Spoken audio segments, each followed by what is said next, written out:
Magandang araw po sa inyo lahat. Ako po si Banat Bay. Ngayong araw na to pag-usapan natin ang mga trending sa ating social media at sa ating bansa. Pag-usapan natin mga issue na pumupukol sa atin. Alam nyo, ngayong mga ilang araw medyo napapa-showbiz tayo kasi alam nyo naman, medyo wala masyadong balita. Paulit-ulit na lang na balita ang nakikita natin. Kaya medyo maganda rin na pag-usapan natin ng showbiz. Lalong-lalo na po tayo po ay galing ho din sa showbiz. Mo artista.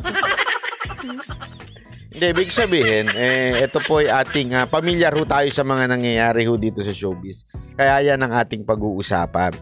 At ngayon nga, ito, pag-usapan na natin, itong Showtime tuluyan ng nasuspende. Okay? Kaya nga ang tanong natin dito tama o mali. Bakit mo naman nasabing tuluyan na nasuspende? Kasi binigyan po sila ng 15 days na mag-appeal. Okay? Bilang proseso na ibinigay ng MTRCB sa pagsuspende sa kanila ng 12 days. Binigyan sila ng pagkakataon i-appeal yung kanilang saloobin.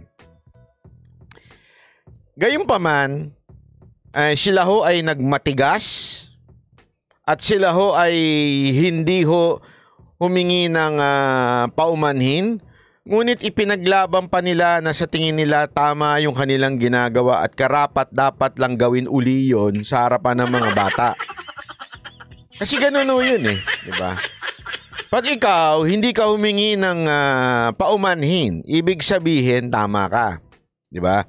Pag ibig sabihin tama ka, uulit-ulitin mong gagawin yun. Tama, mali. Kasi nga, hindi mo sinasabing mali ka. Kaya napaka-importante na bakit sinasabi nyo, bakit kailangan pa sila humingi ng paumanhin para hindi palagpas, para ma-lift yung suspension? Kasi pag sinabi mong hindi sila humingi ng paumanhin, ibig sabihin naniniwala sila tama ang kanilang ginawa. Kung naniniwala silang tama ang kanilang ginawa, gagawin uhuli nilang paulit-ulit yun. Tama, mali. So, ibig lamang sabihin nun, uulitin huli nila sa harapan ng bata yung ginawa nilang pinggera ng cake. Gano'n. Nasa tingin ng hindi lamang po ng MTRCB. Remember, ang nangyari po dito, may mga nagreklamo. Ang MTRCB ay sumasagot lamang sa reklamo ng mga taong mga viewers. At may nagreklamo sa kanila at tiningnan nga nila at napag-alaman nila na ito po ay talagang kailangan masuspinde. Okay? Binigyan sila ng 15 days to appeal. Wala ho silang ginawang pagsisisi, ngunit ipinaglaban pa nila. Ang pinaglalaban ng Showtime at saka ng ibang mga pulpul na panatikong followers ng Showtime, ito daw ho ay isang form of discrimination against the LGBTQRXTY and Z. Alam nyo ho, paulit-ulit naman sinasabi, it's not about porket akla yung dalawang nagsubuan ng cake. Hindi ho yun. Kahit babae pa ho yun, abay mas malaswa kahit magandang tignan lang sa kalalakihan. Okay? Sabihin, kahit kunwari lang naman, kunwari lang, si Vice Ganda ay totoong babae, halimbawa. Tapos, si Iyon lalaki. Oh, di ba? Tapos kunwari lang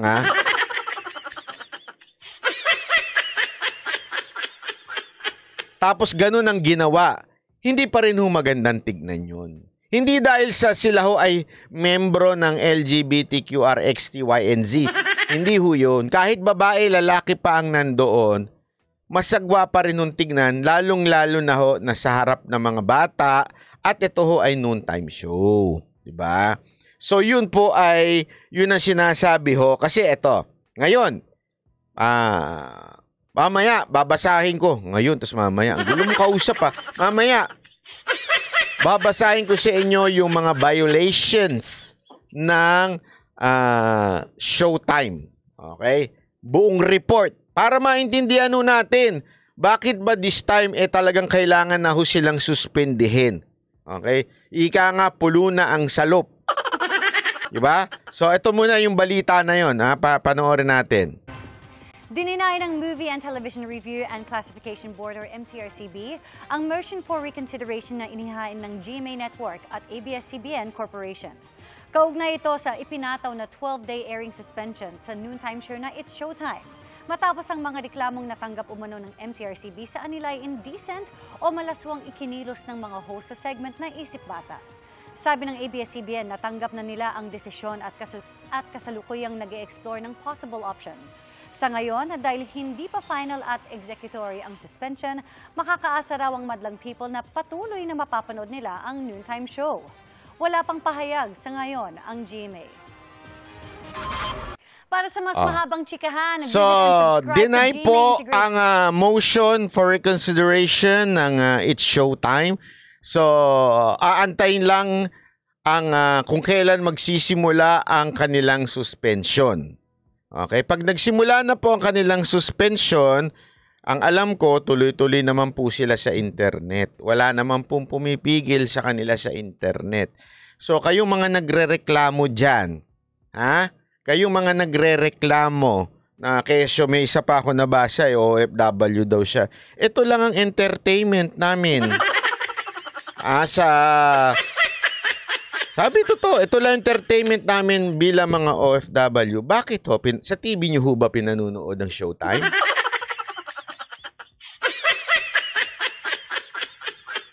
Meron ho kayong local channel dyan? Diba pinanunood nyo naman sila sa social media?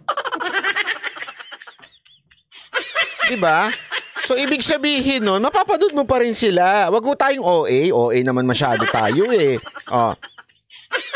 Babasahin ko sa inyo yung mga ilang komento lamang na mga taga-supporter ng Showtime. Tingnan nyo yung kanilang, babasahin ko yung kanilang mga komento para lang maintindihan natin. Sip-sip kang pogi ka. Thank you po, thank you. Totoo, yun ang sinabi. Sabi dito, ikaw ba magsosorry ka kung alam mong hindi naman masama ang kumain ng icing?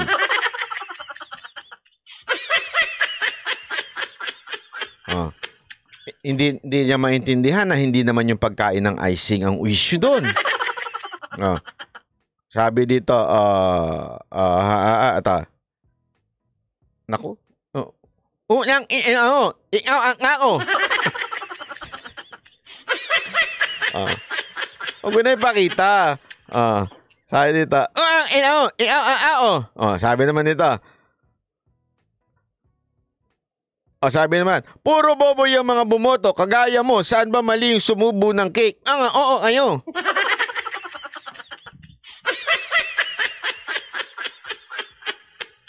Ito, alam mo, ito Eduardo.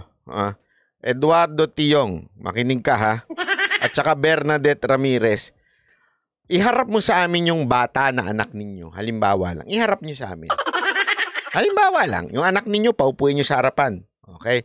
Tapos yung Mocha Girl, si Chloe at saka si Baby Jade, magsubuan ng icing gamit ang gato. Mga ganun-ganun sila. Hindi. Halimbawa lang. Kaya nga, yung mga nagsasabi dyan na mali. Okay? Yung sasabi nyo, mali yung suspension. Sige nga, ilagay natin sa harap sila. Tapos si Baby Jade at saka si Chloe magsusubuan ng icing gamit ang daliri. Gagano sila. Tapos tell me kung hindi masagwa yun. Okay? Sabi naman ito, dapat yung MTRCB alisin yan. Wala namang silbi lang yan sa bayan. Siyempre. Sabi ito, manahimik ang walang ambag. Ha ha ha. Solid. It's Showtime kami. Masama na, need lang namin stress reliever as OFW. G-Ziram. Huwag kang mag-alala. Mapapanood mo pa rin na Showtime kahit wala sa telebisyon. Huwag kang OA.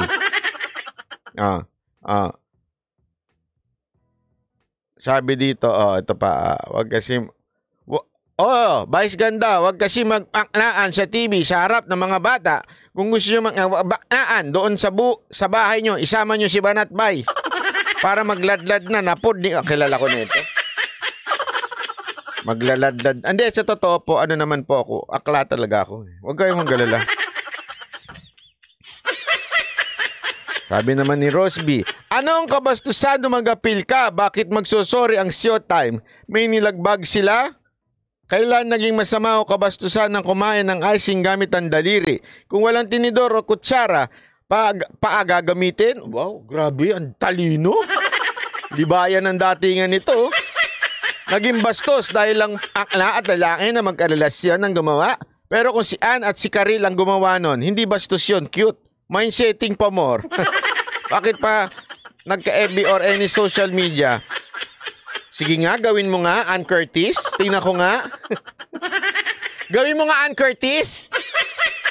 At saka Jong Hilario, magsubuan nga kayo ng ganon. Tingnan ko nga. Tingnan ko nga. Sige nga. Wag na si Karil. Si Ann Curtis na lang. Ikaw, Banat Bay, di ka kasi showtimer, kaya ganyan ka. Ha, ha, ha, ha. Hirap niyong pasayahin. Grabe yung mga reasoning nitong mga mga taga Showtime, no? Grabe ang bababaw ng isip. Sa bagay. Tuwan-tuwa kayo sa Showtime, eh.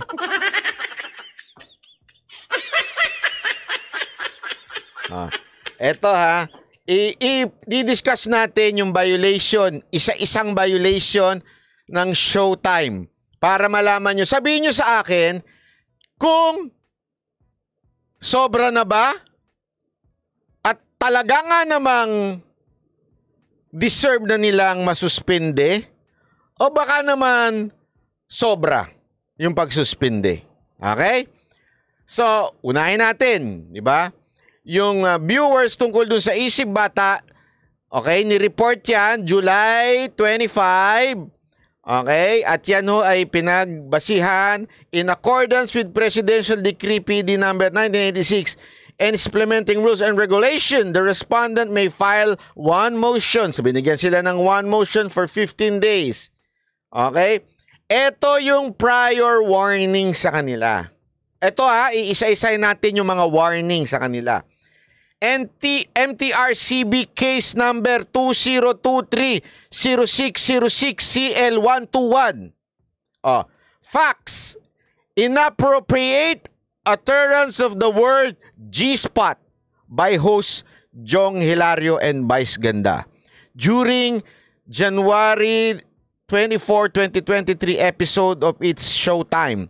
In violation of Section 2B, Chapter 4 of Implementing Rules and Regulation of Presidential Decree 1986 decision, the board found the respondent, ABS-CBN Corporation, Zoe Broadcasting Network, and TV5 remiss in the performance of their respective function and duties required under the Implementing Rules RRR of PD 1986. Sa madaling salita, una, ginamit nila ang salitang G-spot.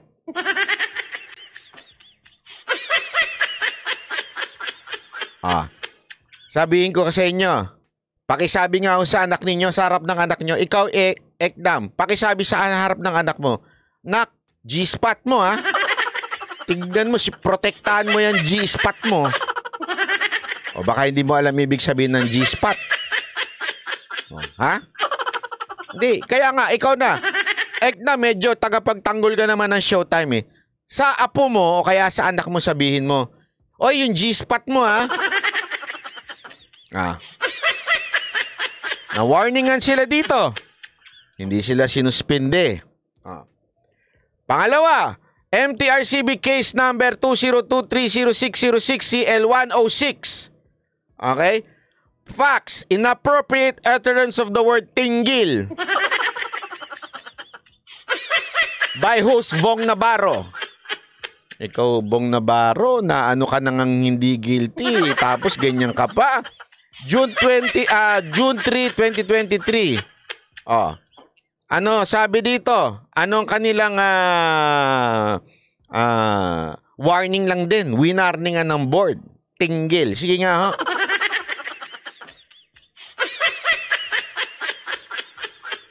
Oh, sabihin nyo nga yung anak nyo sa harap ng anak nyo. Oh, yung tinggil mo, ha? Oh, don't tell me, hindi nyo alam ibig sabihin ng tinggil. Oh.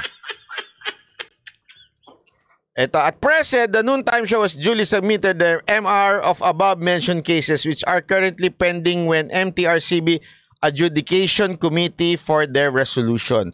Pending yung cases nila na yan. Ha? Pending yan sa MTRCB Adjudication which is hindi kasama si Lala Soto. Hindi kasama si Lala Soto, ha? Linawin natin. In 2023 alone, the MTRCB has received multiple complaints with the board given because we also believe that the noontime show prior warning from the board in relation to the utterance of the word pek shorts. January 9, 2023. Ginamit yung salitang pek shorts. Okay? January 9, 2023 sa isang performer na hindi ko na alam papangalanan na Girl on Fire dahil kilala natin yon. Segment aired on February 14. In both cases, the respondent were admonished that similar violations should be dealt with more severely. Kaso ito, ha? Sa MTRCB. Okay? Banggitin mo ba naman yung salitang pek short sa telebisyon? Noontime show. Tapos nagkakainan ng ek-ek. Nakita mo yon? Sana kung pwede ko play dito, kaya lang sigurado. Sa YouTube nga, pag pinakita ko yun, madedemonetize ako eh. Pag pinakita ko yun, yung kain ng ek-ek doon, yung sumasayo na nandito yung ek-ek ng babae, tapos gano'n, tapos nakatibak na halos. Pag pinakita ko diyon, demonetize to. YouTube to, ha, social media, lenient na dito. Tapos gagawin sa telebisyon? Taka ba kayo? O sadya mga bobo kayong mga producer dyan? Hindi ako nagtatanong lang ako sa Showtime, ha? Sadya ba kayong bobo, tanga o gusto nyo lang magkaroon ng issue para pag-usapan yung nabubulok ninyong ratings? Ipakita mo! Grabe to si Bilis Kilos, oh. Wag na. Ayoko sabihin na baka mamaya pinipersonal sabihin nila. Oh, ayoko na sabihin yung pangalan nun. Di ba? Oh, ito pa. Baka naman sabihin ninyo, sobra naman yan. Ito pa. March 14, 2023 and March 13, twice. Okay? Ginamit ang salitang tuli in the said program. Oh. The report was dismissed. Sabihin, dinismiss. Lack of merit because the utterance was not made with malice nor was delivered in an indecent manner inappropriate for live noontime program. Bilis Kilos DDS, salamat po. So, eto ha, yung salitang tuli, dinismiss ng MTRCB. Ibig sabihin, hindi naman kasi nila sinasadya, so dinismiss. Okay? June 28 and June 20, dalawa na naman.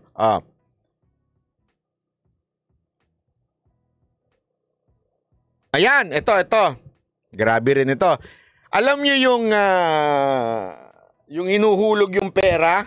Dali wala akong pera dito. Ba't ba ako walang pera? Yung meron silang palaro na hinuhulog yung pera. Halimbawa, ito yung pera, hihulog. Alam mo yun? Tapos, ito yung lalaki, ito yung lalaki. Tapos biglang pagbagsak, kailangan nilang ipitin. Alam mo yun? May pagkakataon doon na hindi nila naipit, tas naghalikan yung dalawa. Okay? Which is, alam naman natin, isa yun sa mga intensyon nung programa na yon, di ba? Para exciting. Yung dalawang lalaki doon naghalikan dahil doon sa programa, 2 beses yon. Winarningan lang sila, okay? Pero dinismiss yung kaso. Linawin natin, dinismiss yung kaso. Kaso makait talaga yan. Sino makait? Ako? Wala kang pakialam sa noontime show. Hindi ako nanonood noon. Hindi ako ganun. Tigil-tigilan nyo ako sa katsipan nyo, ha? Pasensya na, hindi ako magtsatsagang manood ng noontime show. Gigising ako. Anong pakialam ko sa noontime show? Alam mo, kahit nandun si Yorme dun sa isa, kahit itong mga TBJ, mga veteranong ginagalang natin. Pero ako personally, nakokornihan ako sa kanila. Pareho. Hindi dahil sa corny yung si Tito Vic and Joey o kaya corny si Isko. Hindi yon. Nakokornihan na ako sa noontime show kasi matanda na ako eh. Ano yung gigising pa lang ako para manood nun tas mag-enjoy. Ano ako? Kaya imposible. Imposible ako ho ay pabor lang sa Eat Bulaga, Kapuso o kaya Eat. Imposible ho yun. Tigil-tigilan mo ako sa katangahan nyo. Okay? Ito pa. July 14, 2023. Ito na naman. Wardrobe malfunction. Ano nangyari? Dahil dito, lumabas. Alam na ang mga hindi dapat lumabas. Okay? The said host, makinig. Okay? The said host submitted their apology to which the MTRCB accepted. Okay? Naintindihan nyo? Inaccept ng MTRCB yung kanilang apology. Kaya pala nilang mag-apologize eh. Bakit hindi nila ginagawa dun sa iba? Kasi naintindihan naman ng MTRCB, talaga namang wardrobe malfunction yun. I think yan yung kay Regina Tolentino. Okay? Ito pa. July 24, 2023. Paggamit ng salitang sandata, according to the complaint, the utterance carried double meaning referring to male, blah, blah, blah. The complaint was dismissed to the lack of marriage. Alam nyo, yung salita, sandata, tapos yung sandata mo, gumaganyan-ganyan. Gumaganyan-ganyan. Sandata. Tanungin kita. Gawin mo sa anak mo yun, harap ng anak mo. Yung sandata, ingat ka dyan sa sandata, tapos ganun-ganun ka. Sige. Dalawang kamay pa, talagang dalawang kamay. American siguro to. Di ba? Di ba? Sandata. Anong ginawa ng MTRCB? Pinatawad uli. Winarningan na lang. Di ba? Winarningan na lang. Na-deliver this and ibig sabihin kasi, tandaan ninyo, hindi kasi yon appropriate for PG. Okay? Sabi nga dito, the complaint was dismissed due to lack of merit because the utterance was not laced with malice nor delivered indecently inappropriate for PG-rated live noontime show. So, pinabayaan na naman. August 2, 2023. Salitang vibrator. Yung isa sa mga host nagsalita ng vibrator. Anak! Yung anak nyo anak! Mamaya ka na mag-iPad. Para naman masyado ka na nasa computer. Maglaro ka na lang ng vibrator.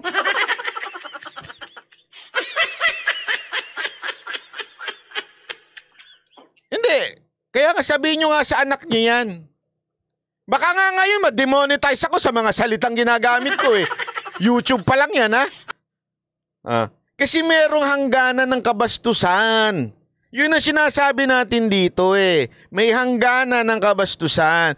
Kung sa bar yan, resto bar, abay magsalta kayo ng titi, pek-pek, walang problema. Nasa bar kayo eh. Tama, mali. Sige nga ho, tanungin ko kayo. Magsalita ako dito ng titi, pek-pek o ano puke. Sige, eto tayo na lang. Di ba na ano kayo, na i-skandalo kayo? Tama, mali. Hindi, seryoso to. Di ba na iskandalo kayo? Kasi hindi appropriate. Hindi nyo pa rin magets. Hindi kasi appropriate na ginagamit sa social media yon. Mas lalo na yung vibrator sa telebisyon. Sinong tanga? Ang sasabihin, okay lang yon? Okay lang ang tinggel? Okay lang ang G-spot at vibrator? Dito nga na, iskandalo na kayo eh. Doon pa kaya sa telebisyon gamitin? Bobo talaga kayo eh. Mga panatiko kasi kayo eh. Yan ang problema sa inyo eh. Dito naman, tandaan nyo Eto mga sinasabi ko dito, warning lang. Lahat ito pinagbigyan ng MTRCB. Tapos sasabihin nyo, sobra naman ng MTRCB. Lahat yan pinagbigyan, ha? Salitang bulaklak. Oh, pinagbigyan din. Yung merong macho dancer na sumasayaw. Oh, pinagbigyan din. Di ba? Ayan yung mga complaint. Winarningan na, paulit-ulit, talagang gagawin pa din. Yan ang problema kasi sa inyo. Ang problema kasi sa inyo, pag panatiko talaga kayo, wala na kayong makikitang mali sa sinasamba ninyong si Vice Ganda. Diba? Yan ang totoo eh. Kasi meron kayong sinasamba, meron kayong pinaniniwalaan, kaya tuloy hindi nyo na to kahit kailan titignan ng mali. Diba? Kasi nga ho, wala eh. Kaya nga check your heart. Dahil sumasamba na kayo dyan sa tao na yan. Kasi, eto lang kasimple If you're telling me it's okay, edi okay di si Pura. Naintindihan nyo? Bakit? Kanyo?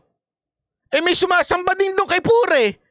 Para sa kanila, okay lang din yung ginawa ni Pura sa kanila eh. Tapos magagalit kayo. Bakit? Na-offend kayo eh. Kasi offending sa religious belief niyo yun. Paano ito? Offending ito sa belief ng mga bata na pinoprotektahan ng MTRCB. Dahil yan ay PG lang. Hindi pwedeng SPG dyan. Nagigets nyo? Kasi minsan, yung ating pananaw, okay? Yung ating pananaw ng ating judgment sa mga bagay-bagay, depende yan kung kanino tayo humahanga. Hangang-hanga kayo dyan. Ewan ko ba kung hangang-hanga kayo o naiinggit lang kayo dahil may iyon siya? Ayon ba yun? Pangalan, no? Diba? Iyon totoo. Ngayon, sumagot kayo sa akin. Ay, ang mga warning na yan. Ilang warning na yan, ha? Ilan na yan? Tapos, ginawa pa rin nila yung huli. Sa tingin nyo, sobra ang MTRCB sa ginagawa nila? Hindi ho ba medyo sapat na sila ay finally bigyan ng karampatang parusa? Di ba ho?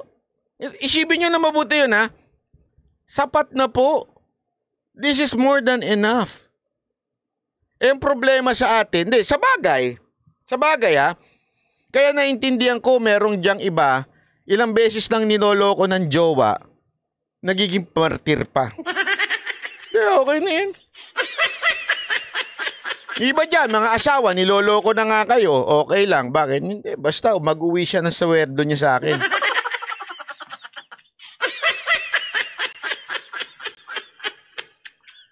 Martir paulit-ulit na kayong tinatarantado ng mga asawa ninyo.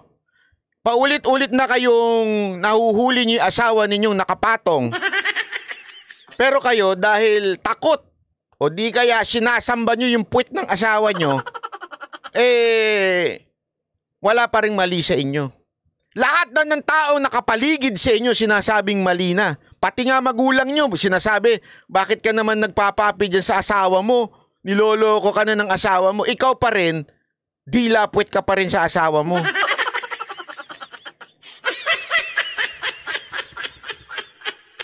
Ito, sabi nito ni KWC Gallery, daming perfect dito, kaloka. Hindi ho perfect ang tawag dyan. Ilagay sa lugar. Hindi ho perfection ang usapan dito. Lahat ho tayo bastos. Wala ho siguro sa atin dito ang hindi bastos. Pero kung sa harap ng mga bata at pangbata yung show, wag mo natin gamitin yung vibrator, tinggil, G-spot, sandata, kaimpepe, pek-pek shorts. Kasi nga pambata eh. Tama, mali. Sige nga, gawin mo nga sa harapan ng anak mo yan. O ng apo mo, paulit-ulit ha. Kung ikaw nga, sinisita mo nga yung mga nakapaligid sa anak mo pag nagmumura eh. OA ka naman. OA ka rin. Oh. Huwag mo sisitayin yung mga nagmumura sa harapan ng anak mo, ha? Pabayaan mo, ha? Pabayaan mo. Tapos sabihin mo sa akin, okay lang yan. Okay lang. Okay lang yon. Hindi ito usapan ng ano. Ang usapan dito, ilagay naman sa tama. Hindi ko tayo galit sa Showtime. Wala akong pakialam sa inyo. Hindi ko kayo pinanonood. Hindi ko pinapanood ang EAT. Hindi ko rin pinapanood ang Itbulaga ng Kapuso. Hindi ko pinapanood yung mga yan. Tulog ako. Paulit-ulit. Wag nang paulit-ulit.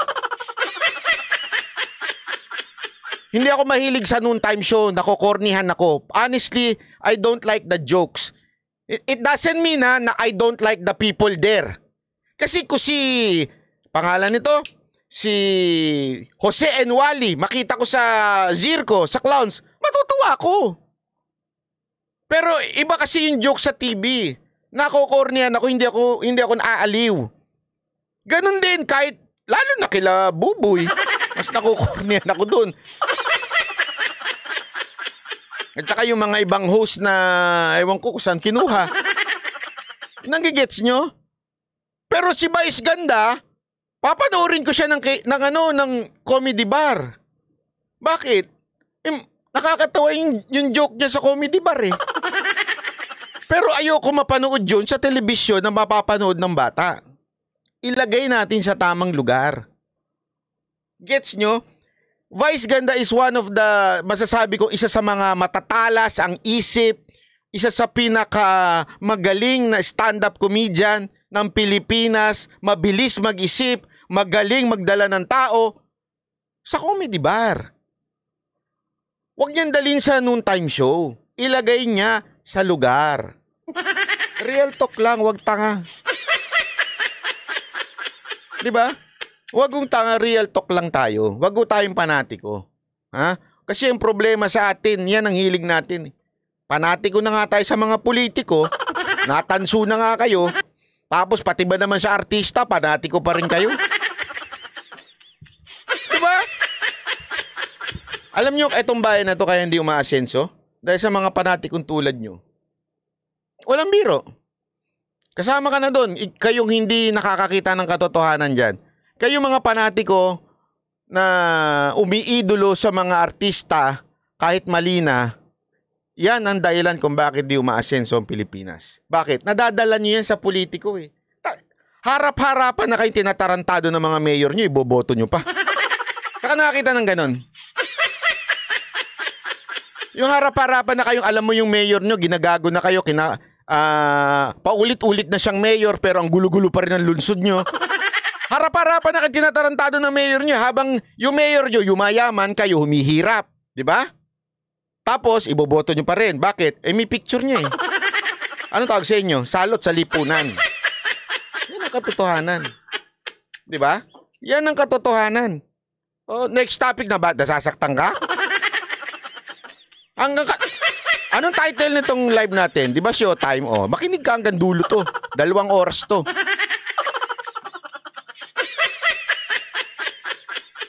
Hindi, kaya nga problema natin mga Pilipino yan eh. Kaya ako inis na inis sa mga panatiko. Kahit nga yung panatiko kay Libayan eh, di ba? Galit ka? Hindi ako galit. Nagpapaliwanag lang.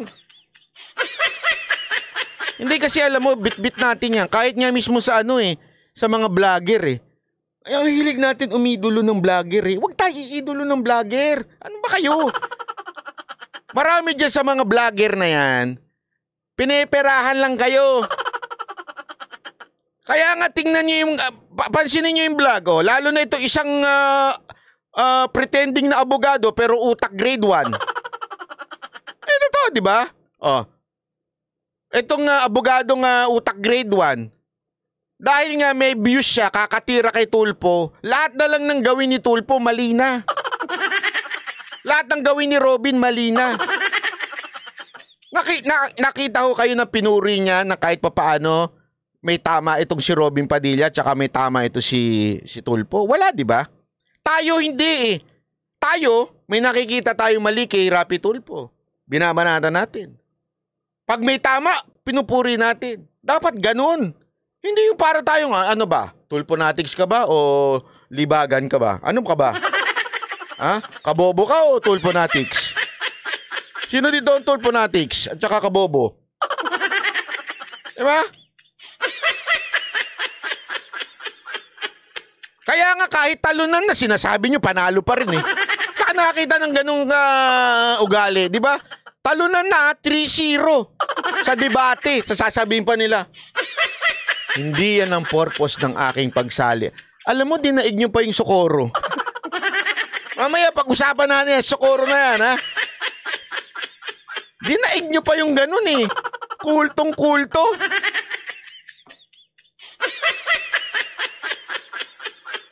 Dapat alam nyo, may kanta dapat dun eh. Dun sa abogado na yun eh. Merong kanta yun eh. Dapat meron kayong para kayong sumasamba dapat. Sabi ni Dr. Wu Tanyo, di ko makita sa YouTube yung sumasayaw na naka-pek-pek shorts. Wala na! Alam mo ba't hindi nag-trending yon? Kasi nade-demonetize. Kaya nga dito ka nga magtataka eh. Eto dito mo makikita how stupid some Filipinos are. Hindi sigurado eh. Nalila. Hindi sigurado ko English ko eh. Hindi, alam mo kung bakit? Pag sila nasisita ng YouTube o kaya Facebook, naintindihan nila. O nga naman kasi nilagay ko.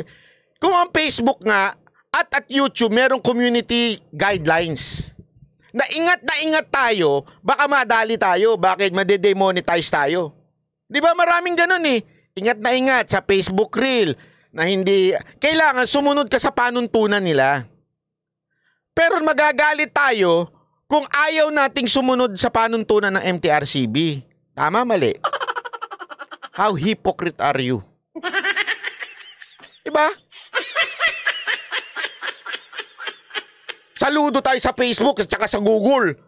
Pagka sila nagbigay ng community guidelines, susundin ko ang community guidelines or else mandi-demonetize ako.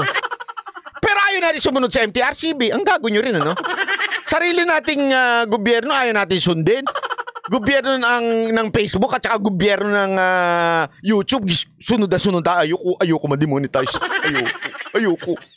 Pinaghirapan ko ito eh. Oh. Ha, TikTok nga eh, ganun din eh. Careful tayo eh. Oh. Isipin nyo, kaya nga hindi nag-trending yung pek-pek na. Kasi pag ipinost mo yon, sigurado limited ang ads nun. Sigurado demonetize yung video na yon. Doon na nga, YouTube na yan ha. Yan ay very, very lenient. Pagdating mo sa ganyan, madedemonetize pa. Sa telebisyon pa kaya? Anong tanga yun? Anong katangahan yun?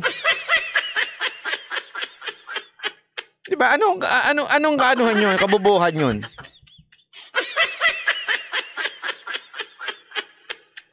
Ilagay lang natin sa tama. Okay? Ilagay natin sa tama. Kung gusto nyo ng bastos, abay manood na lang kayo ng Orange Sites. Doon sa Orange Sites, walang pipigil sa inyo. Yung hapon lang. Alam mo yun, kaya nga ilagay lang natin sa tama. O mag-Bimba Max ka dyan, 24 oras. Diba? Bitin-bitinin ka dyan. Walang pipigil sa'yo. Ilagay mo lang sa tama. Wag mo, sige nga, sabihin ko nga sa inyo, ilagay nyo nga yung ganon sa telebisyon. Sabihin nyo, tama pa rin yung Bimba Max. Sinasamba ko si... Huwag naman kasi tayong tatanga-tanga. Sino yung sinasabi mo? Gawa-gawa!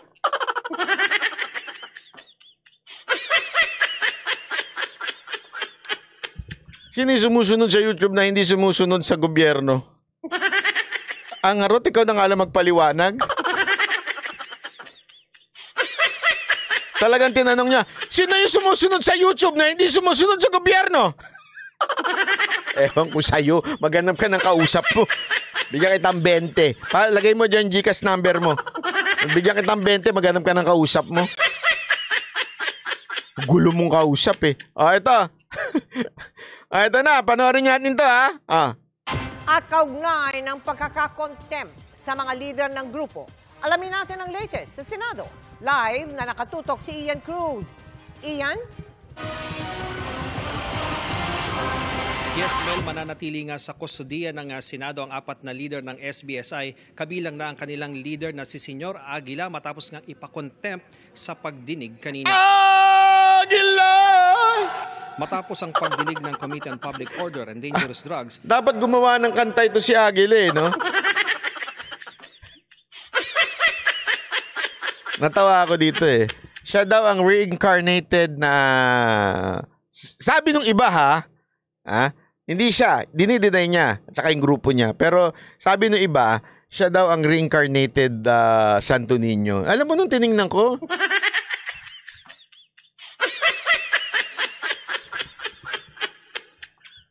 Baka reincarnated thinking piece.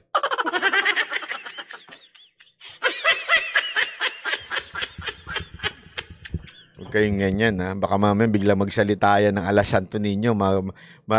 Matakot kayo dyan. Dinala na ng Senate Sergeant at Arms ang mga pinuno ng Socorro Bayanihan Services Incorporated sa isang quarters dito sa Senado nang ipakontempt ng mga senador. Kabilang sa kanilang 22 anyos nilang leader na si J. Renz Kilario o Senyor Aguila. Mananatili sila rito hanggang sa magdesisyon ng komite kung pwede na silang makalabas. Pag-uusapan pa ng komite kung kailan muli ang pagdinig tungkol sa umunay pang-aabuso umano ng ilang miyembro ng grupo. Ang ganda pala nung kulungan, Bago nito, dinala sa klinik ng Senado ang isa pang leader ng grupo na si Mamerto Galanida. Hindi pala klinik pala yun. Na naging mayor din ng Socorro. Kaya pinagbigyan ng Senado ang hiling ng kanilang abogado na masamahan siya ng kanyang manugang habang nakadetine. Nag-ugat ang contempt kina Senyor Aguila, Galanida, Janet Ahok at Karen Sanico sa pagtangging maipinakasal silang ilang menor de edad na miyembro. Kumbinsido raw ang mga senador na nagsisinungaling ang 4. Hindi pwede magsinungaling yung mga bata. Nakita ko sabihin man yung bias ako sa mga bata, pero ako yung naniniwala. At sa si Senator Risa Hontiveros, yung nag-motion na i-contempt sila, talagang buong paniwala na naglalay sila. Sakit po isipin na parang hinusgahan ako ng lahat. Hindi ko po magagawa yan. Bata pa po ako. Hindi nga po ako nakapagtapos ng pag-aaral. Nasa custody man ng Senado, pinayagan silang humarap sa preliminary investigation ng Justice Department sa October 9. Mel, ayon nga kay Senador De La Rosa, ay naniniwala siya na sa itinakbo ng pagdinig na hindi si Senyor Aguila nagpapatakbo ng SBSI. Plano naman ng komite na magsagawa ng hearing sa bayan ng Socorro para mabisita nila mismo ang sitio Kapihan. Balik sa iyo. Ito na pakita ko lang ito. Sandali medyo... wait lang po. Ito po. Nakakulong sa Senado si Senyor Aguila. Sorry naman, hindi yan. Ito. Kasi para makita natin sa ibang ito frontline. Nagharap na sa Senado ang mga biktima ng umano'y kulto sa Socorro at ang leader nitong si Senyor Aguila. Ang mga biktima emosyonal na isiniwala ng pang-aabuso sa kanila. Marinyang itinanggi ni Senyor Aguila at ng kanyang mga kasamahan, pero ang mga senador may pagdududa kaya pinakontempt sila. At live mula sa Senado, nasa frontline na balitang yan, si Camille Samonte. Camille, anong mga revelasyon dyan? Cheryl Julius, matitindi ang mga revelasyon dito sa Senado kaugnay nga ng umano'y pang-aabuso ng Socorro Bayanihan Services Incorporated. Katunayan, inabot ng 8 oras ang pagdinig ng Senado ukol dito. Kabilang sa mga tinalakay ang umano'y child marriages at sariling gobyerno raw na binuo ng grupo sa Surigao del Norte. Ilang beses nang itinanggi ng Socorro Bayanihan Services Incorporated o SBSI na kulto sila. Sinabi ni Senyor Aguila. Giniit pa rin ni Senadora Risa Hontiveros na pangkulto ang mga ginagawa ng grupo. Sa pagdinig kanina ng Senate Committee on Public Order and Dangerous Drugs, kasama ang Senate Committee on Women, Children, Family Relations and Gender Equality, isinawalat ni Hontiveros na may sariling umanong gobyerno ang SBSI. Alam mo ang problema dito, kumpleto sila ng details, picture, yung mga ganyan, may mga long firearms, tapos kahit nga yung mga binibigay na parang marriage contract ba yun? kumpleto ng ebidensya. Tapos pag papakinggan mo, pag pinanood mo talaga yung hearing, pag pinakinggan mo yung mga nag-testify against this group, makikita mo na hindi scripted. Alam mo yun, yung ramdam mo yung hindi pagka-scripted eh, di ba? Makikita mo naman pagka-scripted ang isang testimony. Wag sa gobyerno nila, Nueva Jerusalem Esperanza Ministry Government.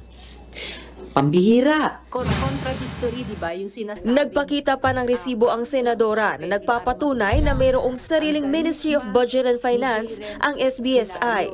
Naglalabas din daw sila ng sariling birth, death at marriage certificates. May sarili silang ganun no? So, pinakita kanina yan. Nasa pagdinig din ang itinuturong leader ng umano'y kulto na si J. Renz Kilario o Senyor Aguila. At bilang pinuno, siya raw ang Panginoon o Savior ng SBSI ayon sa mga biktima. Kakaiba din talaga ang karisma ni J. Renz Kilario o ang tinatawag na Senyor Aguila. Pak! Sininyo mulak yan eh! Diba sininyo mulak yan eh?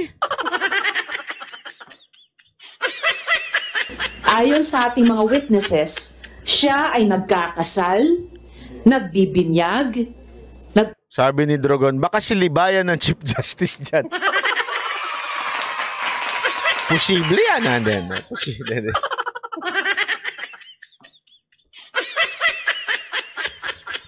paparusa, nagbibigay ng atas sa araw-araw. Siya ang reincarnation ni Santo Niño. Sana pinakinggan niyo yung boses niya kanina. Ako po si Santo Niño. Kasi mga ganun, di ba? Hindi ko sinasabing ganyan siya, ha? Kaya lang, di ba yung mga napuposes? Napuposes ako. Ako po si Santo Niño. Gumaganon-ganon, tapos tumitirik yung mata. Ako po si Santo Niño. Nakakita na kayo mga napuposes na ganun. Bakit kaya doon napuposes sila tapos biglang kung sino-sinong santo yung sinasabi nila, no? Ay, iba pala, hindi pala possession yun. Naalala ko yung ano eh. Naalala nyo nun? Yung nanggagamot. Banat ba? Makaano ka naman eh. Naalala ko kasi yun eh. Yung hindi mo alam kung birhen ba yun. O, pag nagsalita, ako po ay minanalanang nyo. Mga bagay.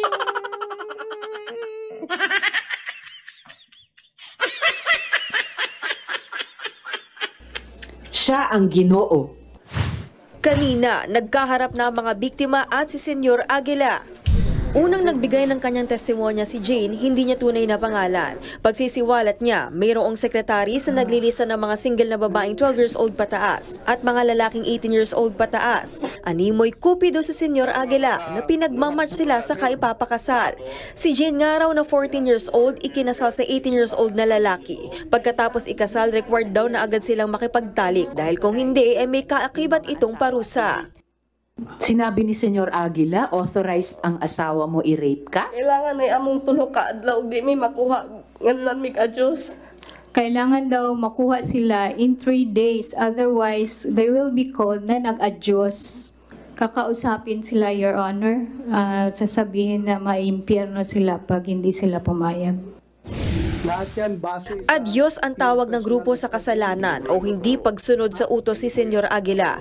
Kahit daw mga magulang na mga minor de edad, napapasunod. Pumayag yung parents mo na ikasal ka. Okay, musugot na ka na mag-among mga parents tungod kay mamay among balaod ni Senyor Aguila kaya makasakami sa langit. Oo, kasi yun daw ang laws to be able to go to heaven, Your Honor. Kasama ni Jane ang kanyang tatay, pero ang kanyang nanay naiwan daw sa sitio Kapihan at sa pilitang ding ipinakasal sa iba. Ang paniniwala raw kasi, kasalanan ang pagiging single. Hindi daw pwede na walang pares dahil hindi sila... Sandali. Diyan tayo magkakaanuhan, magkakaaway dyan.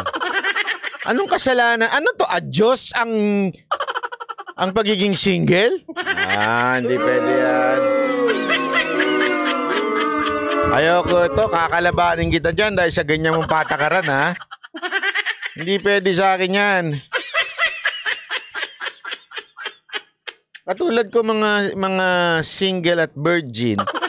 Dapat ito nga yung mga, alam mo yun, tapos kasalanan, adyos.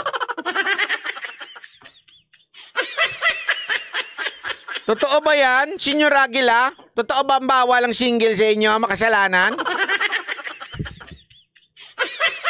Di na ako sasali sa grupo nyo, ha?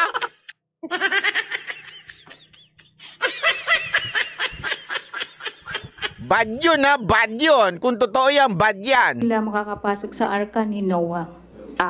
Hindi makakapasok sa arka ni Noah. Wala na ho. Na-destroy na ho yun. Wala na! Sira na yun eh. Pag walang kapares, hindi maililigtas. So dapat, parang yung mga hayop sa arko ni Noah, dapat pares-pares. Oy, I know what you did there, Antiveros. Yun naman.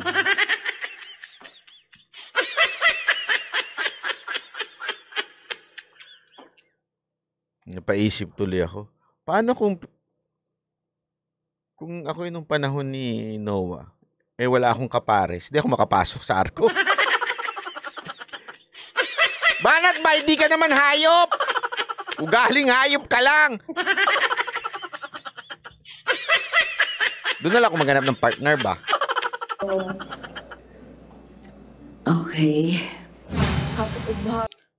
Alam mo na, yun lang, yung medyo may pagka-OA lang si Ontiveros, kaya medyo naaano ako. Ibinulgar din ni Jane na kahit nakasal na siya, niyaya pa rin daw siya ni Senyor Aguila na makipagtalik. Pero nagmatigas siya. Meron para ruleta ng mga parusa at minsan na naging hinampas ng kahoy sa puwetan si Jane.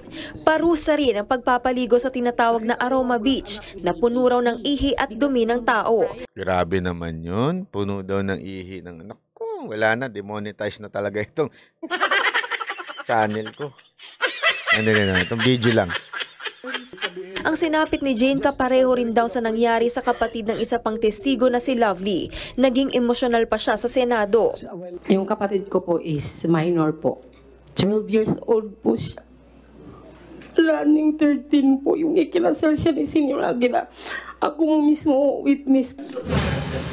Nung hindi raw Pero alam mo, kaya nga sa totoo lang noong una medyo nire-reserve ko pa yung aking judgment dito. Pero yung nakita ko yung mga ebidensya, sabi ko, iba to. Iba itong grupo na ito, itong Socorro Bayanihan na ito. Kailangan nyo nga, kasi ngayon, di ba, remember sa ating, although this is not part of our judiciary, yung style dito, June Slay, salamat po. Pero gayong paman, si Ontiveros ang una nag-akusa. Ngayon, hindi lang siya natigil doon. Ibig sabihin po, siya ho'y nagpresenta ng mga ebidensya na kung saan nagpapatunay doon sa kanyang akusasyon. Diba? So, pinresenta niya yan. Pinakita yan sa Senado kanina. And it really, may timbang yan. Diba? May timbang nakatotohanan. Unless, you prove them wrong. Kaya lang, this is a testimony ng witness talaga They witness it. Hindi lang ho ito kinuwento-kwento. Sila mismo, yung mga taong nandoon, ang nakaranas niyan. Direct ho yan. Hindi ho yan yung marites, ikinuwento. So, yari itong si Senyor Aguila. Dapat patunayan niyang hindi totoo yan kasi grabe ho ang akusasyon, 12 years old. Tapos pagpakasal, although wala ata dito sa video na to talagang diniin-diin pa kanina ni Bato sabi ni Bato. So pagkakasal, kailangan na kagad magtalik. Ganon, actually, English pa nga ginamit niya Tapos nagtataka sila bakit daw kailangan. Alam niyo kung bakit? Nakikita ko yung ginagawa Kung yun totoo kung yun man ay totoo, sa tingin ko the reason why nila na pinipilit magtalik kaagad, pamparami. Kailangan nilang dumami. Kasi kung mapapansin nga natin, nakita nyo naman siguro yung community, dumami. Dumami ho sila di ba? Pahig na makipagtalik ang kanyang kapatid, pinarusahan ito kasama ang iba pang menor de edad. Pinalabas sila ng gate sa gitna ng maulang gabi. Pumunta po yung sasakyan ni Senyor. Sabi niya, patatawarin ko kayo kapag mula sa gate, luluhod kayo papunta sa bahay ko. Tapos magpapromise kayo na magpapagalaw na kayo sa asawa niyo. Sa huli. Grabe, kung totoo ito, manyakol naman sobra.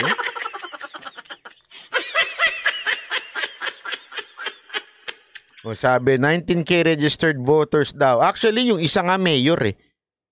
Di ba, binanggit kanina, yung isa daw mayor.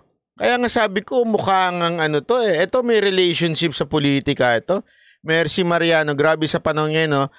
AI na lahat, may ganyan talagang nangyayari, ganyan. Dapat lang kahit sa ang sulok ng Pilipinas may eskwelahan para walang malako na ganyan. Oo nga. Alam mo, sa totoo lang ha, Madam Mercy, isa sa mga dahilan kung bakit daw yung iba tumiwalag kasi pinatigil sa pag-aaral. Ito lagi niyong tatandaan ha. Mga kapatid, kung kayo man ay nandyan sa grupo na yan, o kung kayo man ay nasa paligid ng grupo na yan, alam nyo ho, panahon pa lang ng Espanyol, panahon pa lang ng mga nasumakop na mga bansa sa atin, isa ho yan na elemento ng kanilang pagkokontrol sa atin. They don't want us to be educated. They want us to be stupid. So, ibig sabihin po nun, isang senyales na ikaw ay kinokontrol ng iyong tagasakop o yung namumuno sa inyo, pag ikaw ay ayaw pag-aralin o ayaw mag-expand ng knowledge. Ibig sabihin, kung ikaw ay gustong magmukhang tanga lang forever, iyan ay isang mga senyales. Diba? Mayor ang nagsumbong kay Ontiveros. Hindi po, kanina may isang mayor silang kasama ha. Dating ex-mayor. So, ang nagsumbong yung mayor, nagsumbong yung existing mayor ngayon. Pero dito, merong kasamang ex-mayor. Binanggit kanina. Okay? So, ibig sabihin, medyo may politika ito. Medyo may politika din ito na nagaganap. Gayunpaman, may pinirisinta ho kasing mga ebidensya na ano dapat gawin itong Socorro Bayanihan. Dapat to nilang i-counter yung mga ebidensyang lumutang ngayon. Remember, marami ho yung mga taong nagsalita, hindi lang ho isa. So, kailangan nilang pabuluanan yun. Ang problema, hindi, during the first lang naman to, first hearing, meron pa mga susunod na hearing. Ha? Nabuntis ang kapatid ni Lovely. Sagot naman ni Senyor Aguila. Hindi po yan totoo, sir. Ha? Hindi po yan totoo, Your Honor. Hindi ko po magagawa. Ha? Sigurado ka? Opo. Ang mga pahayag ng mga biktima sinigundahan ni Mark Galzano, nagpakilalang dating miyembro ng Elite Army umano ni Senyor Aguila. Nakita raw mismo ng dalawang mata niya ang mga sapilitang ikinasal. Maging siya naging emosyonal ng magkwento. Pinipilit po talaga ma'am na sila ay ikasal. Ganun ma'am. Tapos, kanang...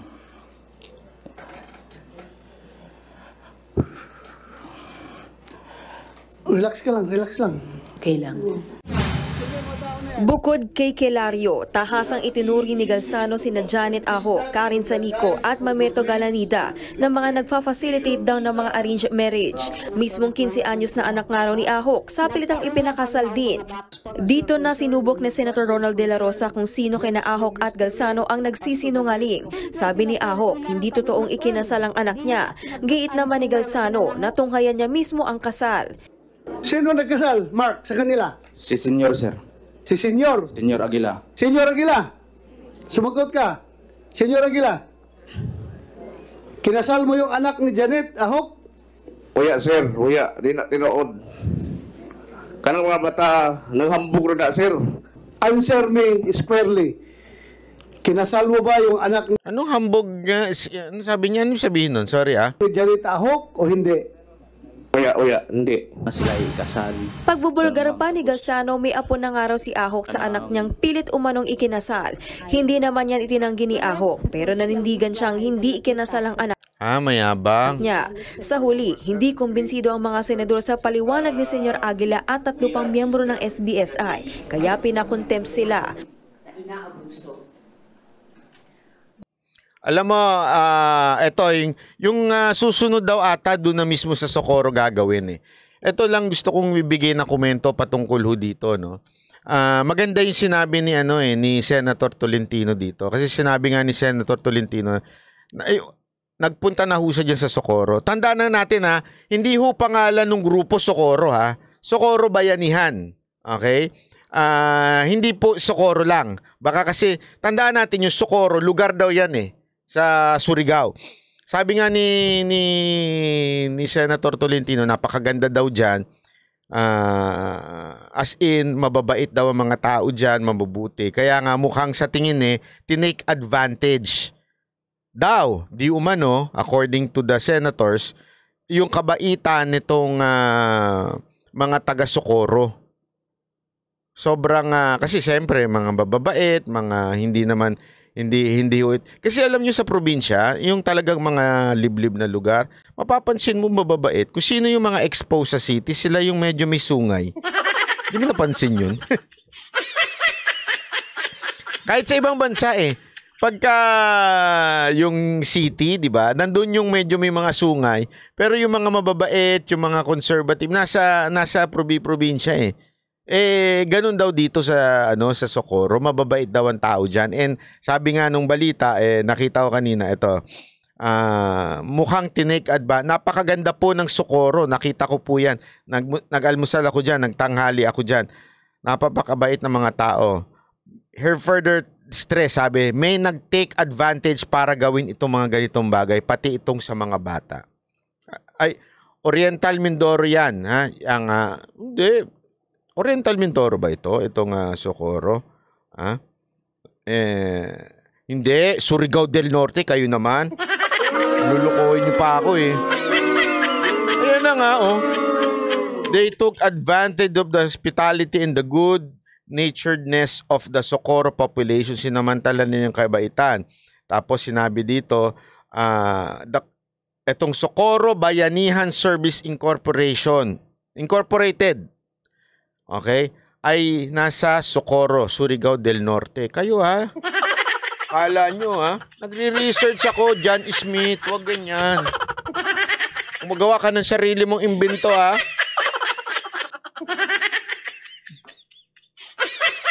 Surigao del Norte yan, boss, nakapunta na ako. Maganda daw dyan totoo ba? Maganda daw?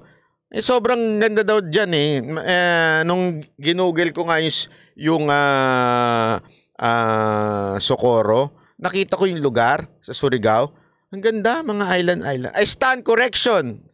You're stand corrected, John Smith. Joke lang.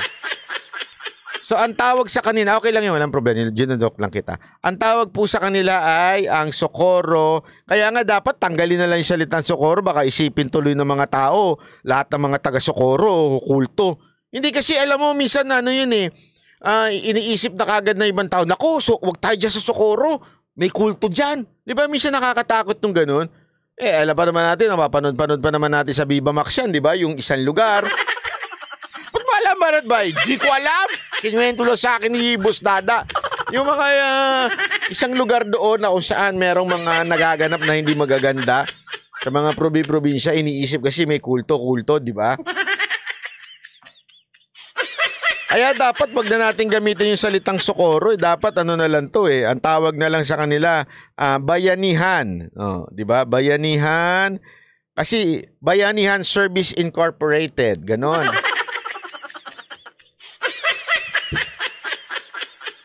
Di ba? Dapat ganon na lang yun. Yung itawag dun, wag na Socorro. Kasi nadadama yung mga mababait na tao dyan. Sabi pa naman ni Senator Tolentino, napakabait na mga tao dyan sa Socorro. At saka, wala ko ba mag-imbita sa akin sa Socorro?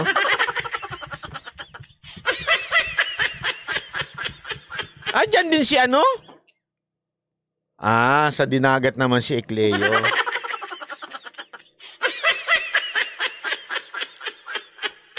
Ito pa. Okay, ito naman.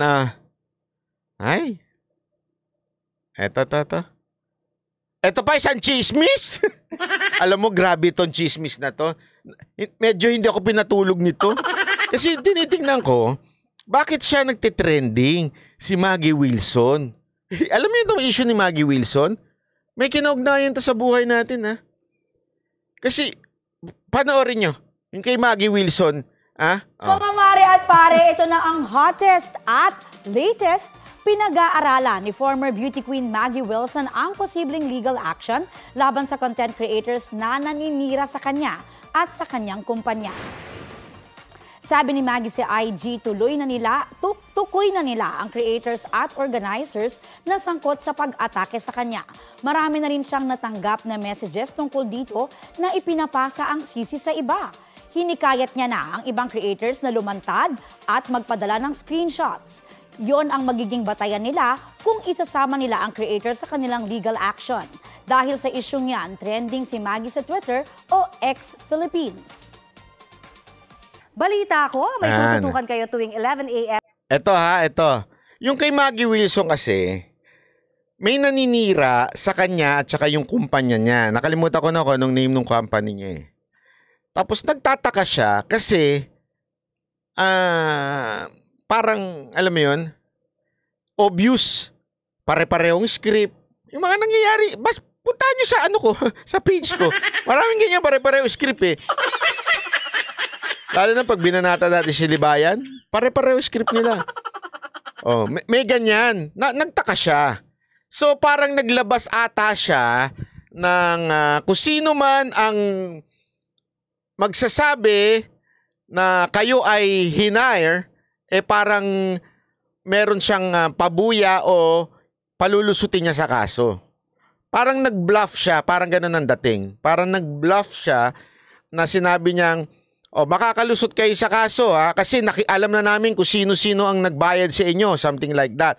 Tapos ang isa nga sa parang hindi naman sigurado pa kung yun ang tinutukoy ni Maggie.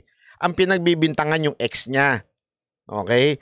So parang yun daw, di umano, ang pumupondo. Okay? Tapos, naglabasan yung mga screenshot. Ang bayad, 8,000. Mag-post ka lang. Ito, influencer. Kunwari, influencer ka, babayaran ka na 8,000. Mag-post ka lang, tapos ito yung script. Na-screenshot nung iba. Sabi ni Maggie, isend nyo sa akin yung screenshot at parang may reward ata kayo o hindi na kayo isasama. Hindi ako sigurado dito sa dalawang niya. Hindi na kayo isasama sa ididemanda. Okay, ganon. At alam nyo, ang dami nagpadala sa kanya. Tapos nung iniisip ko to, sabi ko, ganon na pala katindi ang troll farm. Dati kasi sa politika lang ginagamit eh. This time, talagang to destroy humans. Alam mo yun? Yung private citizen na wala namang kinaugnayan sa politika, just to destroy yung kanyang negosyo. Merong mga maaari ka ng bayaran na vlogger. Sabi ko. Hindi, isipin yun. Kaya ako nagulat na wow, ganito na pala ang social media ngayon. Hindi ko kasi talaga, alam nyo kasi ako, hindi kasi ako kumakagad sa mga ganyan Minsan tinatarantado ko pa nga Pag ang dami nag-i-email sa akin kasi nakalabas yung email ko ang dami nag-i-email sa akin. Ano yun? Basta. Sasabihin nila na mag-post lang daw ako, babayaran ako ng ganito. Alam mo, minsan, pinagtitripan ko, sinasagot ko, kinaka-copy-paste ko yung sagot. Okay, pay me now. Before I post. Ginaganon ko kasi alam kong para tigilan ako, para tantanan ako. May mga ganun di ba, na alam mong scammer. Akala ko noong una, puro scam lang yan. Kasi English speaking at saka makikita mo yung email address, pare-pareho minsan. Pare-pareho, nagpapalit lang ng yung username. Pero yung pare-pareho, kaya nakikita ko, sabi ko siguro, mga scammer lang to sa mga gawa ng mga, mga nanditong Nigeria. Joke lang. Di ba, baka ganun. Iniisip ko ganun Tapos nung napanood ko tong kay Maggie, totoo pala. Sabihin, totoo palang merong ganyang recruitment na nagaganap sa social media. Akala ko bogus. Akala ko kasi yung mga nag-i-email sa akin, mga loko-loko lang, mga scammer lang, gusto lang akong i-hack. Diba? Yung pala, meron talaga nagre-recruit para po ang ibang tao, siraan ng ibang tao. Grabe, no? Hindi ko kilala si Maggie Wilson, just to be honest hindi ko siya kilala, hindi ko alam kung artista ba yan, model ba yan. Sabi nila beauty queen. Hindi ko kasi ako mahilig sa mga yung Miss Universe. Hindi ako masyadong mahilig sa ganun. Kasi ang tagal-tagal nun ang daming commercial. Naiirita ako sa mga commercial. Pero yung commercial dito, wag niyo skip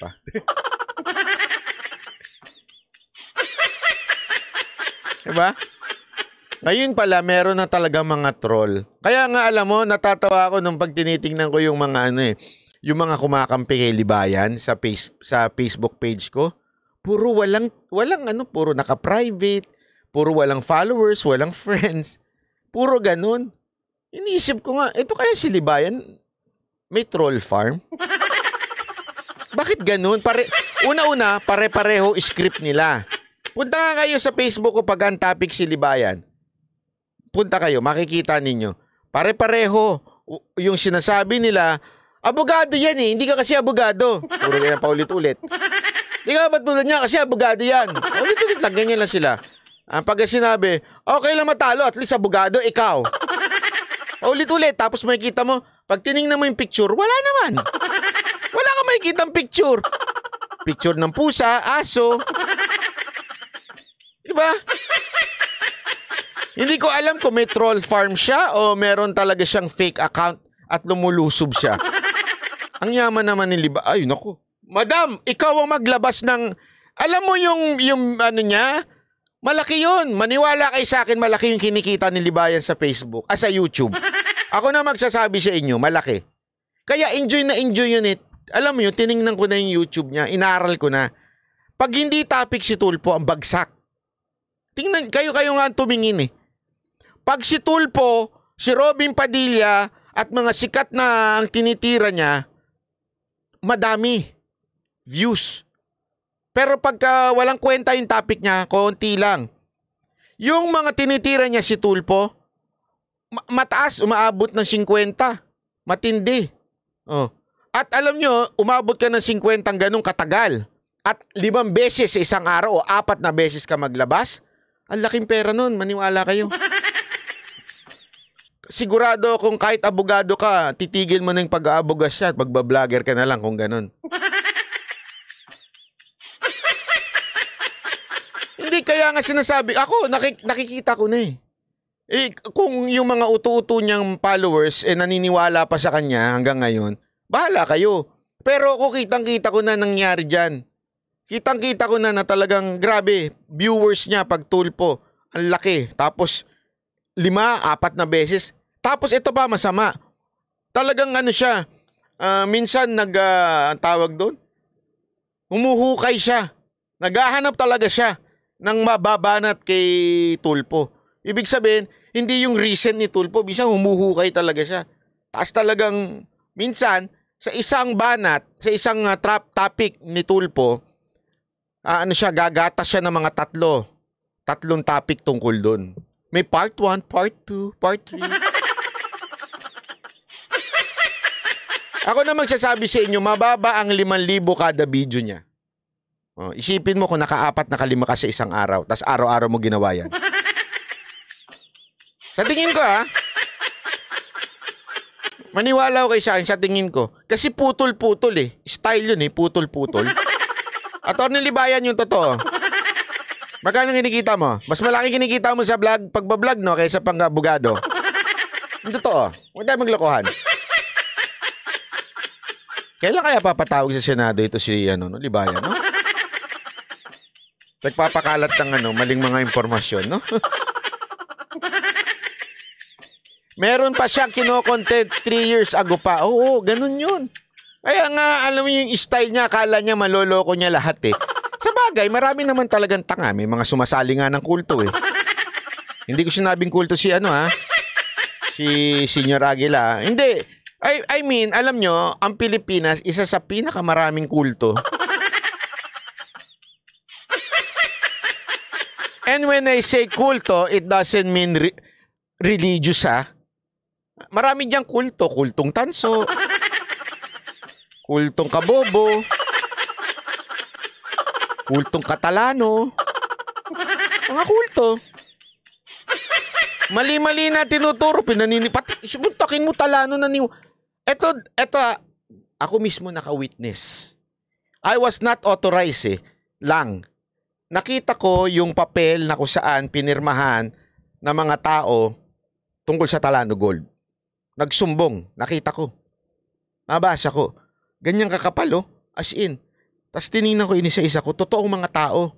Pirmado sila. Ito before the election, pumirma sila.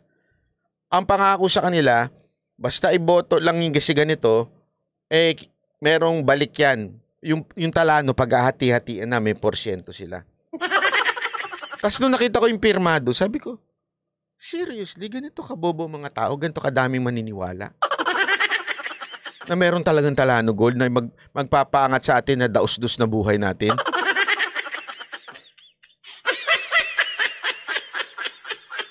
Hindi, di ba? I mean, sabi ko nga, grabe talaga Pilipinas, ano? May kulto rin ng Showtime. Ang daming kulto niyan, eh. Mali-mali na ginagawa, sige lang, tuloy-tuloy pa. Oh, kulto ng ABS-CBN. Oh, may mga ganyan. Mga kulto ng wag na. I will not give you. Totoo yan. Kaya nga, anong ba ibig ko sabihin ng kulto? Bakit kulto? Sa akin, this is my own definition. O baka mamaya, i-correct na naman tayo ni Libayan. This is my own definition of kulto. My own. Baka kala mo ikaw lang may sariling batas. Ako may sariling definisyon. Pag sinabi kong kulto, para sa akin, ito yung mga taong nagpapaniwala sa isang tao kahit mali-mali na. Yun ang ibig ko sabihin ng kulto. I know the real meaning of kulto, pero sa akin yun ang pag sinabi kong kulto, ganun. Huwag ka magmagaling, Libayan. Sarili kong meaning yan. Huwag kang pakailamero. Kung may sarili kang batas, may sarili akong meaning.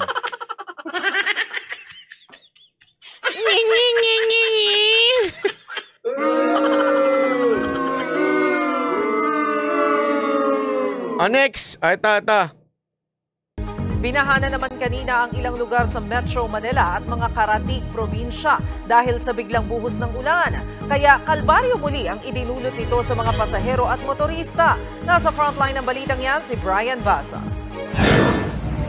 Baha na naman agad ang dinulot ng pabugso-bugsong pag-ulan kanina sa Metro Manila. Tulad na lang sa Maysilo sa Mandaluyong pasado alas 4 kaninang hapon. Dahil sa biglaang pagbaha, may mga sasakyang tumirik sa kalsada. Yung kotse. Dahil bumuhos ang ulan sa oras ng uwian galing trabaho, matinding traffic ang naranasan sa EDSA. Sa EDSA Reliance, maraming naipit na sasakyan dahil di makausad sa baha. Maging ang EDSA Orense, di rin nakaligtas sa pagbaha kaya bumagal din ang daloy ng trapiko. Maya-maya ito, sir. Wala na. Abot bewang naman ang baha sa ilang kalsada sa Parañaque. Kabilang dyan ang kalsadang ito na di madaanan ng mga sasakyan. Pauwi na ako ng Quezon City pero biglang umulan. Matinding pagbahari ng naranasan sa mga karatig na lugar ng Metro Manila. Nagmistulang ilog ang bahaging ito ng Rodriguez Rizal dahil sa baha. Sa tindi ng pagbulwak ng tubig mula sa mga baradong drainage, tumirik na sa kalsada ang modern jeep na ito. Kala mo ilog. Pati nga ang Tagaytay, binaha rin kanina. Pahirapan din ang pagsundo sa mga pauwing estudyanteng ito. Pati loob ng eskwelahan, pinasok ng baha. Ayon sa Pag-asa, localized thunderstorms at trough ng low-pressure area ang sanhi ng pagulan sa Metro Manila at mga kalapit nitong probinsya. Nagbabalita mula sa Frontline, Brian Basa. Alam mo, ito lang masasabi ko dito sa baha. Nagtataka lang ako kasi kanina, grabe, binaha din ka. As in, wala, lumusong. Sira ang busina ko. Ganun na yung busina sa akin. Basa na eh. Hindi naman pwedeng hindi ko tuloy kasi alam mo, ang problema ngayon, yung ulan, parang siya, parang naglalakad, di ba? Parang, nandito na. Biglang pupunta dito. Minsan ganun eh. Kaya nga nung huling ride namin, dito sa lugar ko walang ulan. As in, maaraw. Pagdating ko sa Skyway, as in parang bagyo. Parang ganun. Tapos pagdating mo sa Tagaytay, tuyot na. Magtataka ganun, di ba? Alam mo, ang matindi dito, bakit ganun yung pagbaha? Yan ang talaga dito eh. Bakit sabi ko nga, maybe it's time na itong mga senador natin, tingnan na yung flood project natin. Kasi may problema tayo eh. Bakit? sobrang gastos natin sa flood project. Lahat halos ng kongresista may pinagawang flood project sa mga distrito nila. Tapos, pagdating ng, hindi nga, eto imagine this, hindi ho ito bagyo Hindi ho ito tropical storm, hindi po ito, as in, hindi ho ito typhoon, hindi. Ito ho ay talagang ordinaryong ulan.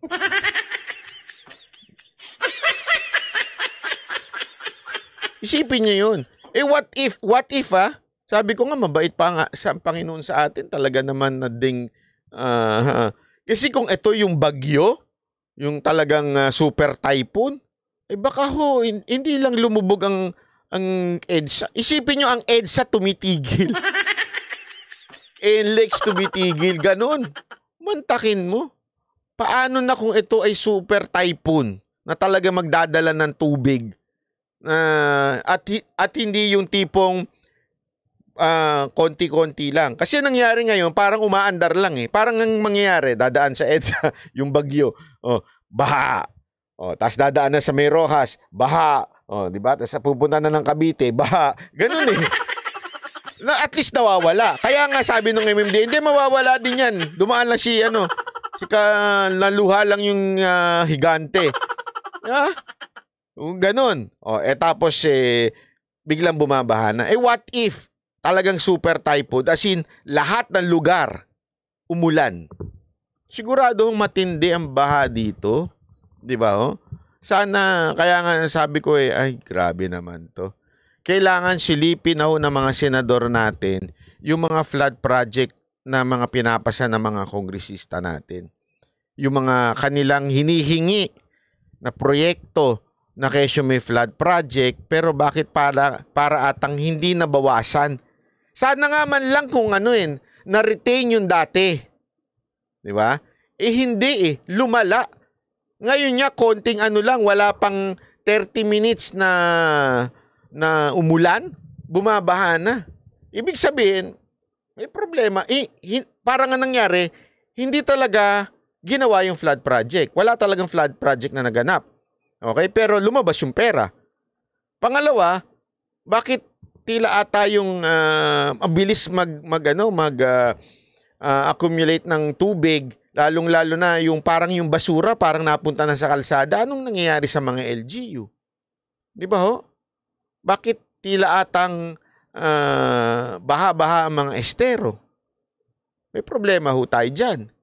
Baka dinadaan lang sa puro pagpapakit. Kasi isipin nyo etong mga mayor, lalong-lalo na sa Metro Manila, sila ho yung magaling magpapopogi ng mga mayor. Pero bakit ngayon nga ewan ko, Mandaluyong, Quezon City, Rizal, Taytay, magkaiba ba yun? Magkaiba yun Antipolo, hindi pala sa Antipolo. Sa Rizal lang, sa Taytay. Diyan, bumabaha. Cainta, Quezon City, merong bumaha. Saan pa ba? Pasay, kanina. Daanan namin. Bumaha. Makati, naku po. Ngalala. So, asa na yung fund control? Fund control tuloy. Flood control. Ikaw naman bilis kilos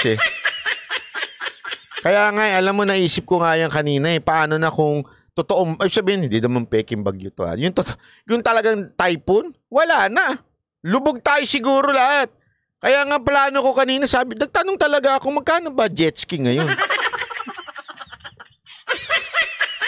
Napaisip ako sabi ko, baka mamaya sa pagdating ng panahon, ang pagra-ride, hindi na lang motor, bili tayong jet ski. Mula na! Tara na!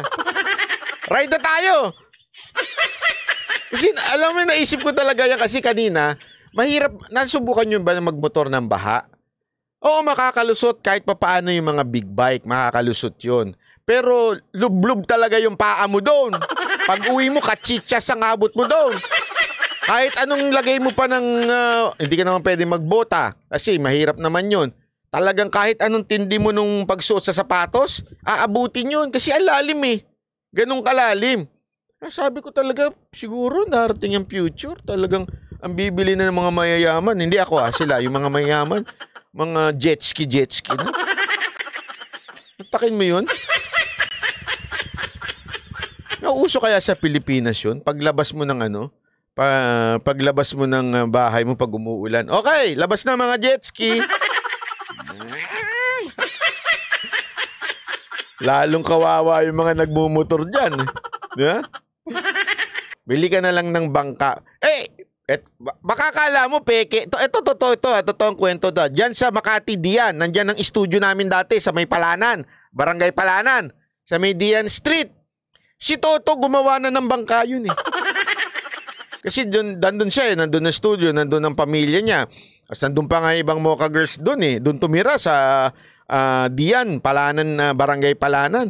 Pag umulan ho dyan, meron na silang bangka. Ginawa. Alam mo yung gawa sa, ano ba tawag dito? Yung sa lagyan ng tubig. Ganun. Literal. Sabi ko nga, noon pa yan that's 5 years ago or 6 years ago. Hindi. Mga 10 years ago. Paano pa kaya ngayon? Ayun, styro. Yun. Gawa sa styro yung iba. Magkakaroon na lalo ng road rage pag nagka-jet ski sa daan. Gagalit na naman yan si Libaya, no? Ito pa, pasok. Paulit-ulit mang pagbawalan at harangin ng China, patuloy daw mangingisda sa Panatag Shoal ang ating mga kababayan. Kabilang na riyan ang mangingisdang nakunang nakipagpatintero sa mga barko ng China. Nasa frontline ng balitang yan si Jenny Dongon. Ito ang mga larawan kung saan isang mangingisdang Pinoy sakay ng maliit na bangka ang tila nakipagpatintero sa mga rubber boat at bangka ng Chinese Coast Guard sa Scarborough o Panatag Shoal noong September 22. Gusto lang naman daw ng mangingisdang si Arnel Satam na makapasok sa lagoon para mangisda. Pero paulit-ulit daw siyang hinabol at tinaboy ng mga bangka ng China. Sa panayam kanina sa programang Ted Filon DJ Chacha sa Radyo 5, sinabi ni Satam na hindi na mapipigilan ng China ang mga mangingisdang Pinoy na tulad niya na bumalik sa Scarborough Shoal kahit papabawalan sila. Kami talagang mapaparan kami doon, nangingisda pa rin kami doon kahit binabawalan kami dahil yun lang ang ibang pupuntahan eh. Yun ang masaganang isda doon eh. Kwento pa niya, hindi daw itong unang beses na hinarang siya ng mga bangka ng China. Naranasan na rin daw niya na bombahin ng water cannon. Hira kami ng water cannon doon. Kapaligwa pa kami sa buong bangkay. Talagang yung sinampay namin, tagang talsikan. Dalawang beses kami nangyari doon. Matatandaan itong Lunes, naglagay ng mga floating barrier ang China sa entrada ng Scarborough Shoal. Kinundin na ito ng gobyerno ng Pilipinas at tinanggal ng Philippine Coast Guard. Sa isang pahayag, muling iginiit ni Chinese Foreign Ministry spokesperson Wang Wenbin na ang Huangyang daw o Scarborough Shoal ay teritoryo ng China. Ang ginawa ng Pilipinas na pagtanggal sa mga floating barrier ay isang self-amusement. Patuloy daw nababantay ng China. Alam mo, ito nakita nyo ba yung video na tinataboy yung etong mangingisda na ito? Ng Tama yung tanong ni dito ni Bilis Kilos DDS. Sino kayang kumuha ng drone nung naghabulan ng speedboat? Alam mo, ako din napaisip ako dyan Kasi ang linaw ng video. Sabi ko, ano to, sinadya? Talagang, alam mo yon yung pagkakuha ng video, hindi naman po yung talaga maayos. Si Rafi Tima, talaga. So talagang pinapunta doon, tapos, sinadya parang ganon. Sinadya talaga na harutin, magharutan. Hindi road rage tawag doon. Diba?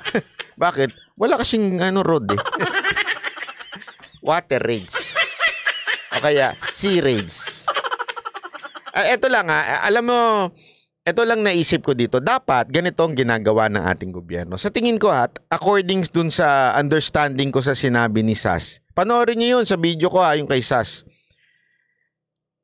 Hindi dapat talaga natin sinasamba ang Navy. Dapat, yung mga ganito, remember, both of us can and should be allowed na mangisda diyan sa karagatan because no one owns it.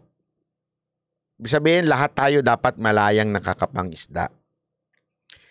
So kung ganyan palang nangyayari, dapat samahan ng Coast Guard natin. 'Di ba? Dapat to samahan ng ating Coast Guard etong mga mangingisda para sila ay mabantayan talaga. Kasi anyway, o di maggirian sila ng Coast Guard to Coast Guard kasi matagal naman na pala yan na nangyayari yung magigirian lang na magigirian. Magtatabo yan. Re-radio challenge. Dapat ganun daw ang ginagawa. 'Di ba? Kesa sa hinahayaan yung mga mangingisda natin. Kasi ganito lang naman eh. Kung yung China, kaya nilang gawin yung pagtataboy sa atin. Di ba? Ginagawa nila, pambubuli nila sa atin. Kaya nilang bantayan yung ating mga mangingisda. Yung kanilang mga mangingisda. Bakit hindi natin gawin din yun? Di ba? Na yung mga Coast Guard natin, bantayan yung ating mga mangingisda. Habang sila ho'y pumapalaot at nangingisda. Para pag meron nung nangharas sa kanilang mga Chinese Coast Guard, i-challenge ng ating Coast Guard. Ganun lang naman ang labanan dyan eh. Pikon talo dyan kasi, ewan ko kung maaalala nyo ha, meron mga pagkakataon na challenge naman ng ating Coast Guard itong Chinese Coast Guard. Umiiwas sila pag nagkakaroon ng challenge eh. Nagkakaroon ng, pag nakikita nilang pumapalag tayo, nagkakaiwasan. Diba? Bakit di natin palagan? Pero, Coast Guard to Coast Guard. Sabi nga ni SAS, white to white, gray to gray. Diba? Ibig sabihin nun, pag white, Coast Guard ang Coast Guard din natin. Maggirian sila. O sige, challenge nyo. Habang pinoprotekta natin mangingisda natin. Tapos, huwag tayong gagamit ng Navy. Sabi nito, mahal ang gas, walang budget ang Coast Guard. Akala ko mahal ang gas, naubos sa korupsyon. Sorry. Oo, yun na nga hindi ko maintindihan eh. Kaya nga may punto rin si Robin Padilla doon sa sinabi niya eh. Nagpunta ako doon eh. Ni-refill ko, ako doon, nagbigay ako ng supply sa ating mga Coast Guard doon. I did it. Nagawa akong gawin yun. Bakit hindi natin gawin at bakit kailangan pa nating magsama ng Navy ng Amerika? Kung kaya naman pala natin gawin. So sinasabi lang natin dito, Coast Guard, siguro, ating panawagan natin sa mga senador na mga madadaldal dyan tungkol laban dito sa China, pondohan natin ang ating Coast Guard. As in, pondohan natin sila. Tulungan natin, taasan natin ang budget nila, suportahan natin, tapos bumili sila ng mga matitinding gamit at samahan po ang ating mga mangingisda. Yan ang labanan dyan eh. Yung parang nagpe-flex, ika nga. Nakakita na kayo ng pusa na nagpe-flex. Mga ganon. Malaki likuran. Pag nagganon sila, ganon din kayo. Ganunan lang naman yun eh. Ang problema, nagdadala tayo ng aso. Dadali natin yung pitbull natin. Ganon. Sige, dala kami ng pitbull. Chihuahua. Diba? Hindi. Ayaw mo, pusa to pusa. Coast Guard to Coast Guard. Diba, nakakita na kayo ng pusa na ganyan? Yung nagngaangasan, nagpe-flex sila. Diba? Nagpe-flexan sila. Normal yan. Kaya nga tama sinabi ni SAS eh. Nakita ko nyo ba si Manny Pacquiao nung nabubugbog na, sasabihin niya, kawawa ako. Kawawa naman ako, talo na ako, nabugbog ako. Tawagin ko na yung bouncer ko, siya na lumaban. Hindi, ganyan talaga eh, ang labanan eh. Diba? Bugbugan yan eh, boksingero sa boksingero eh. So ilaban natin yung Coast Guard to Coast Guard natin. pondohan natin, tulungan natin yung Coast Guard natin, huwag tayo magtawag ng Navy. Diba? Problema, etong mga Chinese, pinondohan nila yung Coast Guard nila, tapos tayo magrereklamo, iyak ano tayo, na kawawa naman kami. Inapin na kami. Uncle Sam, where are you now? Where are you, Uncle Sam? We're being bully. We're being bullied by this Chinese watching us. Uncle Sam. Uncle Sam. Di totoo naman, di ba? Parang ganun nangyari sa atin eh. Bakit di natin labanan na sarili nating Coast Guard? Ako, yun lang sa akin ha. Yun lang sa akin. Baka naman pwedeng sana itong gobyerno na ito, especially sa ating DBM, sa ating, kaya lang problema, wala na. Pasado na yung budget sa Kamara. Puntuan natin ng ang hirap kasi sa ating mga politiko. Pasensya na, ganito talaga mga politiko sa atin. Yung daldal ng daldal. Pero alam nyo solusyon eh. Hindi ang solusyon tawagin ng ibang bansa. Ang solusyon, palakasin natin ang Coast Guard natin. Balahan natin, ika nga. Bigyan natin ng weapon. Ano ibig sabihin ng weapon? Hindi ko sinabing baril ha. Ibig ko sabihin, mga ship na gagamitin ng Coast Guard. Kung kaya nila yon, bakit di natin gawin? Corrupt nga pala tayo. Sorry naman, di ko naman sinasadya. Nga pala, paano naman, Banat Bay? Paano namin pupondohan ng Coast Guard? Paano na yung flood project namin? Ano ba mas importante? Flood project o Coast Guard? Ang kapal naman ang mukha nyo kung sabihin yung tulungan natin ng Coast Guard. Wala naman kami kikitain dyan. Flood project muna. Diba? Tsaka yung stone na ano yun? Yung stone.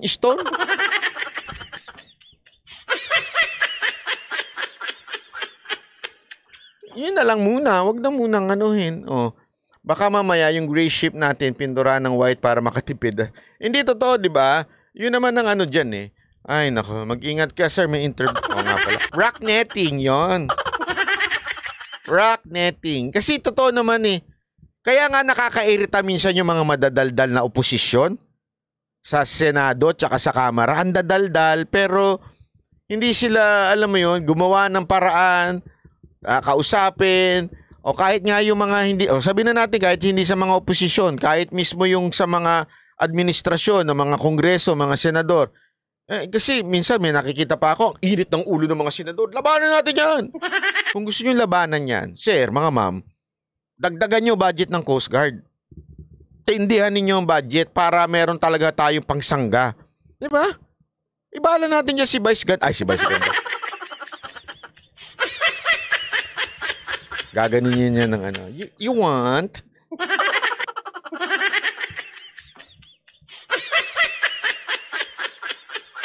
Ay nako, maraming salamat, palakpakan. Thank you very much. Oy, baka naman pwede kayo mag-like at saka mag-share nitong video na ito ha. Thank you very much sa inyong lahat at kita-kita ho ulit tayo tomorrow kung maaga ho tayong uuwi kasi mukhang malilate ata kami bukas dahil sa tindi ng ulan, bagyo. Thank you uli. Maraming salamat po at bukas na lang ho tayo magkita-kita. God bless everyone. Sana po ay nag-enjoy kayo ngayong araw na ito at nagbigay ako ng kahit papaanong konting informasyon at saka konting entertainment sa inyo. Maraming salamat. God bless everyone. Bye-bye. Sabi ng Bible na the heart is deceitful and desperately wicked.